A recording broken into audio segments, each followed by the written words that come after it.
열왕기상 22장 1절에서 14절까지 말씀입니다. 열왕기상 22장 1절에서 14절까지 말씀. 저 한 절 성도님 한 절 번갈아 교독하겠습니다. 제가 먼저 1절 읽겠습니다. 아람과 이스라엘 사이에 전쟁이 없이 3년은 지냈더라. 셋째 해에 유다의 여호사밧 왕이 이스라엘의 왕에게 내려가매 이스라엘의 왕이 그의 신하들에게 이르되 길르앗 라못은 본래 우리의 것인 줄을 너희가 알지 못하느냐. 우리가 어찌 아람 왕의 손에서 도로 찾지 아니하고 잠잠히 있으리요 하고 여호사밧에게 이르게 당신은 나와 함께 길르앗 라못으로 가서 싸우시겠느냐. 여호사밧이 이스라엘 왕에게 이르되 나는 당신과 같고 내 백성은 당신의 백성과 같고 내 말들도 당신의 말들과 같으니이다. 여호사밧이 또 이스라엘의 왕에게 이르되 청하건대 먼저 여호와의 말씀이 어떠하신지 물어보소서.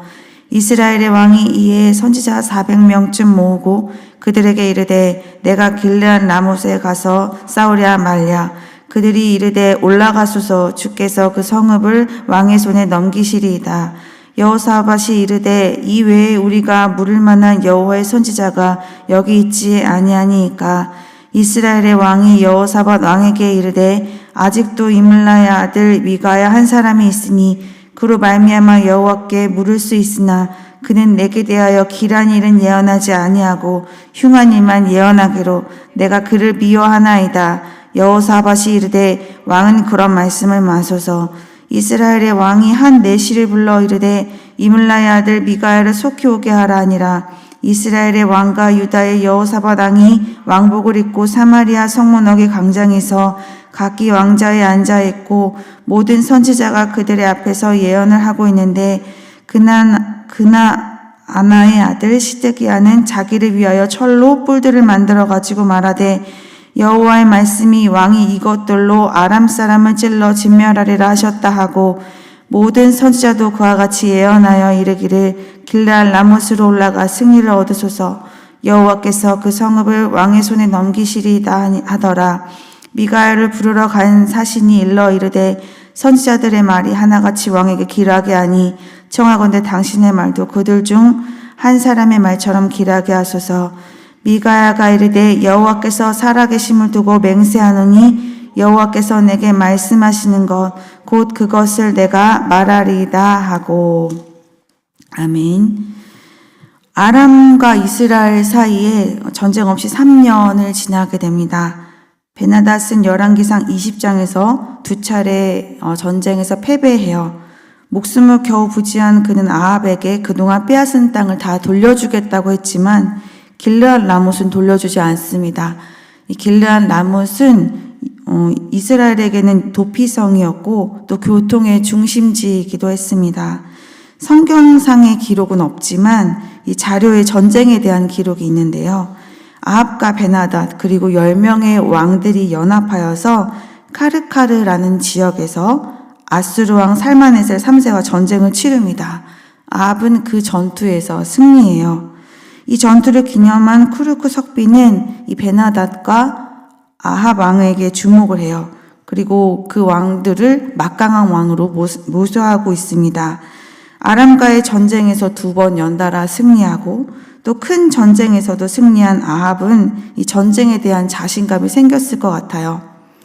3년을 기다려도 이 베나닷이 길르앗 라못을 돌려주지 않자 이 전쟁으로 다시 탈환할 계획을 세웁니다. 아합은 남유다의 왕 여호사밧에게 전쟁에 동참하기를 건면합니다. 원래 북이스라엘과 남유다는 이 적대적 관계였지만 이들은 이 자녀의 정략 결혼으로 우호적인 관계를 맺고 있었습니다. 여호사밧은 참전하기로 해요. 그런데 여호사밧이 전쟁을 하기 전에 하나님의 뜻을 먼저 묻자고 아합에게 제안합니다. 이 전쟁 전에 신의 뜻을 묻는 것은 그 시대의 관습이었습니다. 선지자를 통해 하나님의 말씀을 구한 것은 여호사밧의 참 지혜로운 제안이었어요. 우리가 몇 차례 살펴보았지만 아합은 전쟁 전에 하나님께 여쭈어본 적이 한 번도 없어요. 늘 하나님께서 먼저 선지자를 보내셔서 승리를 예고하시거나 전쟁을 지도하시는 경우가 있었죠. 하나님께서 그렇게 하신 이유는 아합과 이스라엘이 하나님의 말씀대로 이루어지는 이 전쟁의 승리를 통해서 하나님께서 참신이신 것을 깨닫게 하기 위해서 그렇게 하셨는데요. 그러나 그동안 하나님께서 이러한 기적을 보여주셨음에도 불구하고 신앙을 고백하거나 돌아서는 모습을 그들은 보여주지 않습니다. 그런데 이번에 아합은 여호사밧의 요청에 따라 선지자들을 모은 후에 그들에게 묻습니다. 그들이 대답합니다. 6절입니다.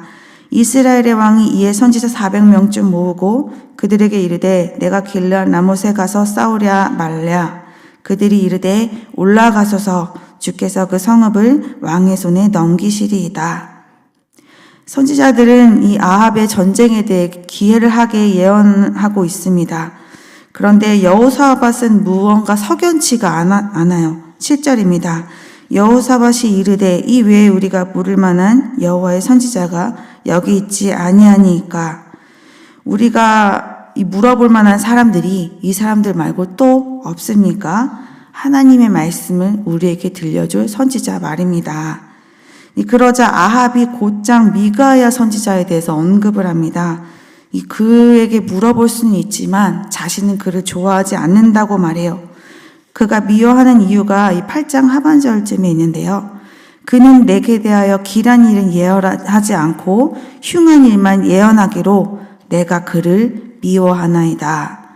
미가야가 이 작정하고 아합을 대적하는 것인지 아니면 아합이 하는 일이 하나님 앞에 선하지 않아서 그런지 아합의 말만 들어서는 지금 알 수 없는 상황이었습니다. 여호사밧은 이런 아합의 마음을 잘 달랜 후에 미가야 선지자 예언도 들어보자고 해요. 그래서 아합은 사람을 보내어 미가야를 부릅니다. 11절과 12절은 이 두 왕 앞에서 예언하는 선지자들의 모습을 묘사하고 있어요. 11절입니다.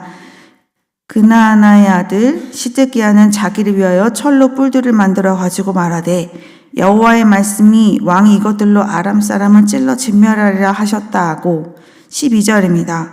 모든 선지자도 그와 같이 예언하여 이르기를 길르앗 라못으로 올라가 승리를 얻으소서 여호와께서 그 성읍을 왕의 손에 넘기시리이다 하더라.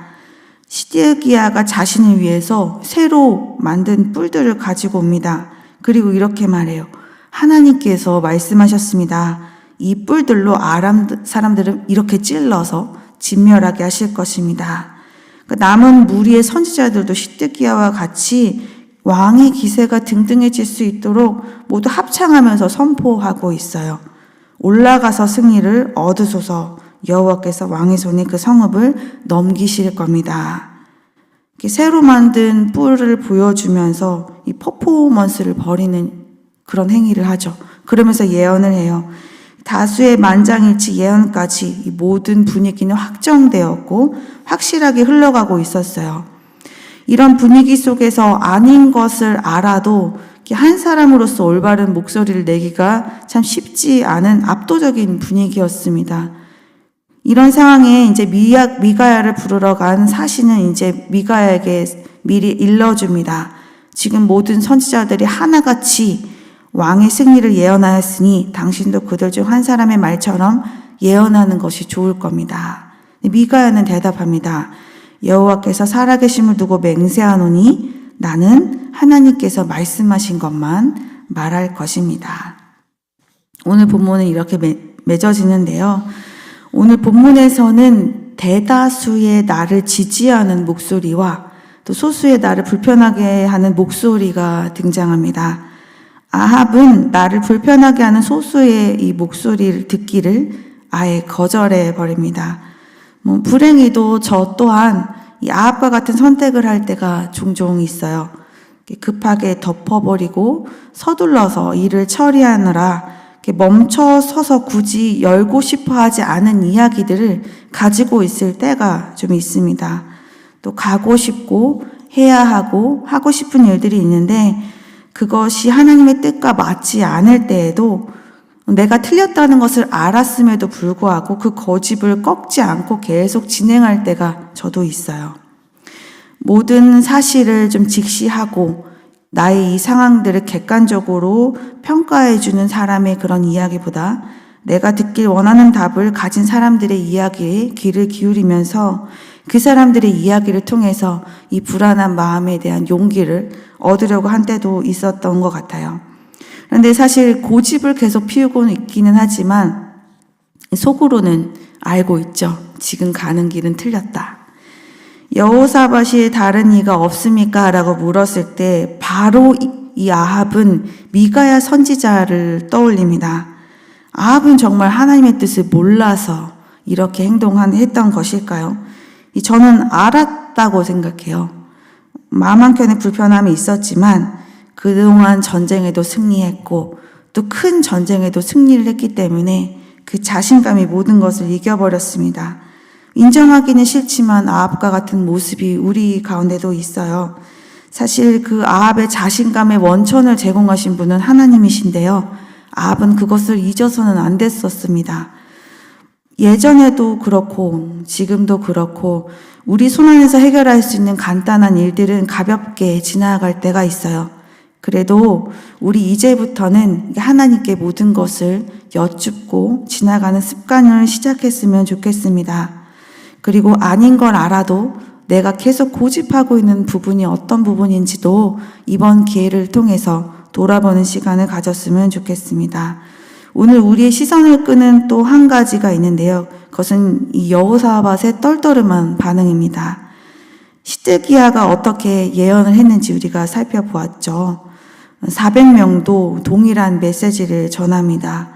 모여있는 그 모든 사람들이 그 공간에서 전쟁에 대한 승리에 동의하고 있었어요. 이 말은 일단 아합에게는 굉장히 위안이 되는 말이었죠. 그런데 여호사밧은 그 말에 안심이 되지 않아요. 마음 한 부분이 굉장히 불편합니다. 이런 질문을 하죠. 이들 외에 다른 사람 없습니까? 하나님의 말씀을 우리에게 들려줄 사람 말입니다. 지금 여호사밧을 제외한 모든 사람들이 지금 동의하고 있는 이 분위기 속에서 강렬한 흐름을 잠시 끊고 멈추어 서서 다시 확인해 보기를 지금 원하고 있는 거예요. 이러기가 쉽지 않죠. 거의 확실히 확정적인 분위기 속에서 우리는 휩쓸리기 쉬워요. 그리고 행여나 마음속에 이것이 아닌 것 같다라는 생각이 들어도 이렇게 다수가 동의하고 분위기가 휩쓸려 버리면 또 우리가 소수의 바른 목소리를 내기가 쉽지 않은데 이렇게 막아섰다는 것은 무언가 확실하게 아닌 것을 느꼈기 때문입니다. 그래서 확인하기 위해서 더 확실한 하나님의 음성을 요청한 것이죠. 여호사밧의 이런 감각과 분별은 어디에서 온 것일까요? 사실 여호사밧의 모든 부분이 완벽하지는 않습니다. 북이스라엘과 우호적인 관계를 맺은 것이 그중 하나인데요. 역대하 19장 2절에서 예후가 그를 책망합니다. 악한 자를 돕고 여호와를 미워하는 자들을 사랑하는 것이 옳은 일입니까? 그렇긴 해도 역대하를 살펴보시면 여호사밧은 하나님 앞에서 이 다윗의 길로 행하는 사람이었습니다. 역대하 17장 3절 4절입니다. 여호와께서 여호사밧과 함께 하셨으니 이는 그가 그의 조상 다윗의 처음 길로 행하여 바알들에게 구하지 아니하고 오직 그의 아버지 하나님께 구하며 그의 계명을 행하고 이스라엘의 행위를 따르지 아니하였음이라. 역대하를 좀 전체적으로 살펴보시면 하나님 보시기에 정직한 일을 행한 왕들이 이렇게 종종 등장하는데요. 솔로몬 이후로 하나님께서 이 왕과 함께 하셨다 이렇게 표현하는 것들이 좀 드물어요. 근데 여호사밧이 그중 한 사람이에요. 여호사밧은 하나님께서 함께 하시는 자이었습니다. 그는 하나님과 함께 사는 사람이었던 것이죠. 이 고집을 꺾고 하나님과 교제를 자주 하면 그리고 이 모든 중요한 일에 앞서서 하나님께 여쭙는 습관이 내게 있다면 이 내 마음속에는 하나님의 그 감각이 자리 잡게 되는 것이죠. 지금 하나님의 그 감각이 여호사밧에게 사인을 보내고 있는 거예요. 내게 달콤한 이야기, 내게 쓰라린 이야기, 이 둘 중에 어떤 것이 하나님의 이야기인가? 이것을 분별하는 지혜와 감각은 계속 하나님과 함께 사는 자에게 주어지는 것입니다.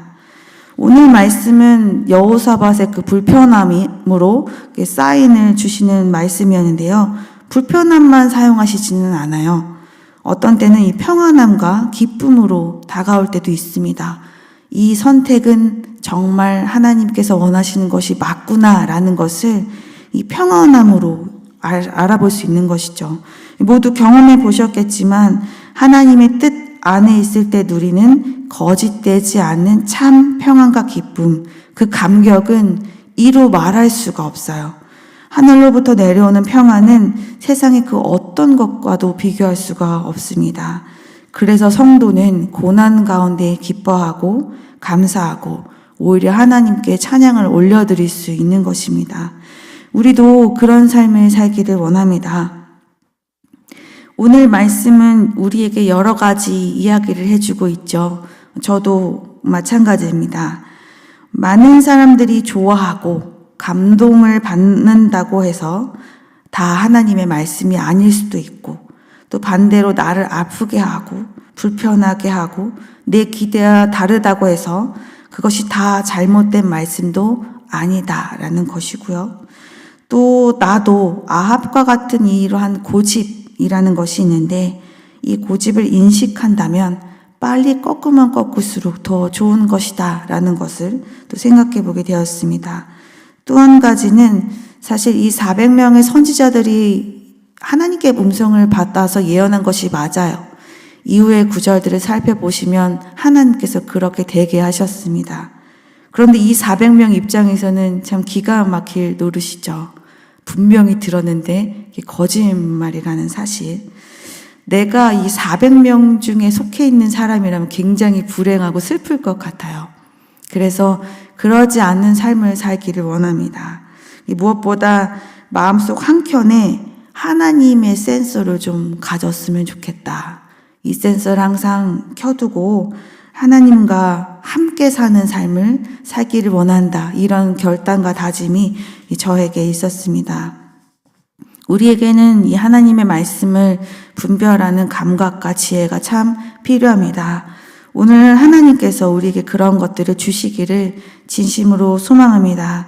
오늘 하루도 하나님과 함께 사시는 성도님들이 되시기를 진심으로 소망합니다. 함께 기도하시겠습니다. 사랑이 많으신 하나님, 은혜 주심을 감사합니다. 하나님의 온전하신 뜻을 잘 분별하여 그 뜻대로 살며 하나님과 동행하는 우리가 되게 하여 주옵소서. 잠시 멈추고 다시 분명한 하나님의 뜻을 묻기를 감지했던 여호사밧과 같기를 원합니다. 상황이 급하고 감정적으로 힘들고 매우 피곤한 일들이 종종 있습니다. 그러나 매사에 하나님의 뜻에 대한 감각을 잃지 않고 그 뜻을 분별하여 하나님께 온전한 뜻을 구하며 주의 온전하신 뜻 아래서 살아가는 우리가 되게 하여 주시옵소서. 오늘도 우리의 가족과 믿음의 공동체의 형제자매들과 함께 하셔서 주님 주시는 평강 가운데 승리하는 삶을 살게 하여 주옵소서. 감사드리며 예수님의 이름으로 기도드렸습니다. 아멘. 두 가지 기도 제목으로 기도하신 후에 개인 기도로 나아가겠습니다. 하나님의 뜻을 분별하는 지혜와 감각을 우리에게 허락하여 주옵소서. 하나님과 늘 동행하는 삶을 살게 하여 주옵소서. 함께 기도하시겠습니다.